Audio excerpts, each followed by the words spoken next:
اعوذ باللہ من الشیطان الرجیم بسم اللہ الرحمن الرحیم السلام علیکم ورحمۃ اللہ وبرکاتہ۔ آج کی ویڈیو ایک یہودی غلام کے حضور پاک صلی اللہ علیہ وآلہ وسلم سے محبت، لا الہ الا اللہ کے کرشمات و فضائل اور قرآن پاک سے محبت پر مبنی ہے۔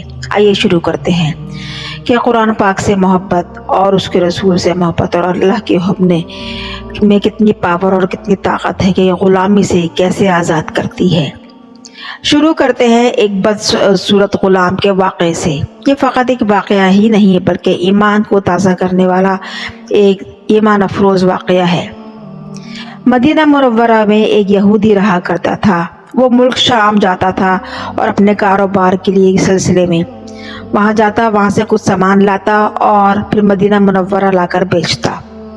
سامان کی خرید و فروخت کے لیے جب وہ اپنے سامان کی تجارت کے لیے شام سے واپس آ رہا تھا تو اس کی نظر ایک غلام پر پڑی جو انتہائی سیاہ فام اور بہت ہی معمولی قد و کاٹ کا آدمی تھا۔ وہ کسی بھی لحاظ سے خریدنے کے لائق نہ تھا، مگر یہودی نے سوچا کہ اگر یہ غلام خرید لے اور اپنے شہر مدینہ جا کر مہنگے داموں بیچ دے تو اسے کچھ نفع حاصل ہوگا، کیونکہ تاجر تو تھا تو اسے نفع نقصان کا ہی سوجا۔ پھر یہودی نے وہ غلام خریدا اور اس نے وہ غلام جس کا نام سالم تھا وہ اس کو اپنے ساتھ مدینہ منورہ لے گیا۔ پھر اس کا سارا سامان تجارت 3 دن میں ہی فروخت ہو گیا، مگر اس غلام سالم کو خریدنے والا کوئی نہ تھا۔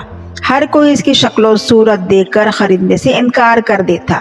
پھر یہودی نے غلام سالم سے کہا کہ سامان پکڑ اور دھوپ میں کھڑا ہو جا تو لوگ تمہیں سمجھیں گے کہ غلام بہت طاقتور اور بہت محنتی ہے، شاید اسی لالچ میں کوئی تمہارا خریدار بن جائے۔ مگر لوگ بہت چالاک تھے اور ذی شعور تھے۔ وہ یہ سمجھ گئے تھے کہ غلام محض اپنے مالک کے حکم پر کھڑا ہے بولی لگوانے کے لیے۔ مدینہ شہر میں ایک خاتون رہتی تھی جو اپنی ثقافت، دریا دلی، ایمانداری اور شرافت کی وجہ سے جانی جاتی تھی۔ انہوں نے جب غلام کو خریدا اور جب انہوں نے اس غلام کو خرید لیا جس خاتون کا نام فاطمہ تھا، مکہ سے پھر ایک صاحب آئے جن کا نام حذیفہ تھا۔ کسی نے مشورہ دیا کہ فاطمہ نامی ایک خاتون ہے مدینہ منورہ میں جو کہ بہت پاک باز، خدا ترس اور بہت ہی نیک خاتون ہے، آپ ان سے عقد کر لیں۔ چنانچہ حذیفہ نے یہ پیشکش قبول کر لی اور فاطمہ سے شادی کر کے واپس مکہ روانہ ہو گئے، اور ان کے ساتھ اس دفعہ ان کی زوجہ فاطمہ اور ان کا غلام سالم بھی ساتھ تھا۔ مکہ پہنچ کر حذیفہ نے اپنے ساتھی عثمان بنت عفان سے ملاقات کی اور خوشخبری کی نوید دی کہ میں نے مدینہ جا کر ایک شریف النفس خاتون سے نکاح کر لیا ہے۔ لیکن عثمان نے اپنے ساتھی حذیفہ کی بات پر زیادہ خاص توجہ نہ دی اور بے رخی اختیار کی۔ جب اس بے رخی کی وجہ حذیفہ نے معلوم کی اور اس کو رنج بھی ہوا کہ میرے اتنے گہری ساتھی اور گہرے دوست ہیں، انہوں نے میری خوشی پر کوئی اظہار نہ کیا، تو انہوں نے اس بے رخی اور بے دلی کی وجہ پوچھی۔ تو حضرت عثمان رضی اللہ تعالیٰ نے فرمایا کہ وہ اسلام قبول کر چکے ہیں، چونکہ تم اب مسلمان نہیں ہو تو میں ہماری دوستی کسی صورت آگے نہیں چل سکتی۔ حذیفہ یہ جانتے تھے کہ عثمان ایک سمجھدار انسان ہے، لہٰذا انہوں نے کہا کہ ٹھیک ہے، تم میرے ساتھی ہو، میں تمہیں اچھی طرح جانتا ہوں اور تم نے مذہب اسلام کو کسی نہ کسی وجہ سے قبول کیا ہوگا، یقیناً یہ بہت اچھا مذہب ہے، جب بھی تم نے اس کی طرف قدم بڑھایا ہوگا سو میں بھی تمہارے نقش و قدم پر چلتے ہوئے مذہب اسلام قبول کرنا چاہتا ہوں۔ چنانچہ انہوں نے اپنی بیوی فاطمہ اور غلام سالم کے ساتھ قبول اسلام کر لیا۔ ایک دن حضور پاک صلی اللہ علیہ وآلہ وسلم نے بیان فرمایا کہ میں غلام آزاد کرنے کی فضیلت بیان کرتا ہوں۔ جس نے غلام آزاد کیا اس کو بہت درجات ہیں۔ فاطمہ نے گھر آ کر غلام سالم کو آزاد کر دیا۔ سالم نے کہا کہ میرا ملک شام ہے، وہ تو یہاں سے بہت دور ہے اور میں جا بھی نہیں سکتا، آپ لوگ بہت اچھے ہیں، میرا یہاں دل لگ گیا ہے، لہٰذا میں یہ شہر اور یہ جگہ چھوڑ کر اور آپ لوگوں کو چھوڑ کر جانا نہیں چاہتا، آپ مجھے یہیں رہنے کی اجازت دے دیجیے۔ چنانچہ حذیفہ نے غلام سالم کو جانے سے پہ زیادہ زور نہ دیا اور اپنے پاس رکھ لیا۔ پھر سالم کو حضور پاک صلی اللہ علیہ وآلہ وسلم کے مجلس میں اور ان کے قرابت داری حاصل کرنے کے لیے بھیجنا شروع کیا تاکہ وہ دین اسلام کو قریب سے سمجھ سکے۔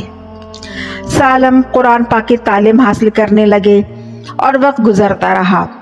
ایک بار مسجد میں سالم قرآن پاک کی تلاوت کر رہے تھے کہ آپ صلی اللہ علیہ وآلہ وسلم کی تشریف آوری ہوئی اور ان کا قرآن سن کر کہا کہ تمام تعریفیں اللہ ہی کے لیے ہیں جس نے میری امت میں سالم جیسے لوگ پیدا کیے۔ اتنی بڑی تعریف و توصیف، اور وہ بھی اتنی بڑی معتبر ہستی سے جو آج تک سالم نے کبھی اپنے متعلق کسی سے بھی نہ سنی تھی، اور ایک دم آقا دو جہاں حضور پاک صلی اللہ علیہ وآلہ وسلم سے اپنے لیے اتنا بڑی تعریف کے لفظ سننا، ان کی تو زندگی ہی بدل گئی جیسے۔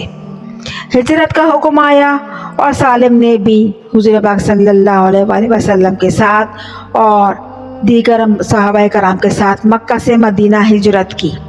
مدینہ جا کر وہاں کی سب سے پہلے مسجد قباء کے امام مقرر کیے گئے، کیونکہ ان کی شرافت، ایمانداری اور ان کے قرآن پاک کی تلاوت اور دین سے رغبت نے ان کو اس عہدے پر آخر لے آیا۔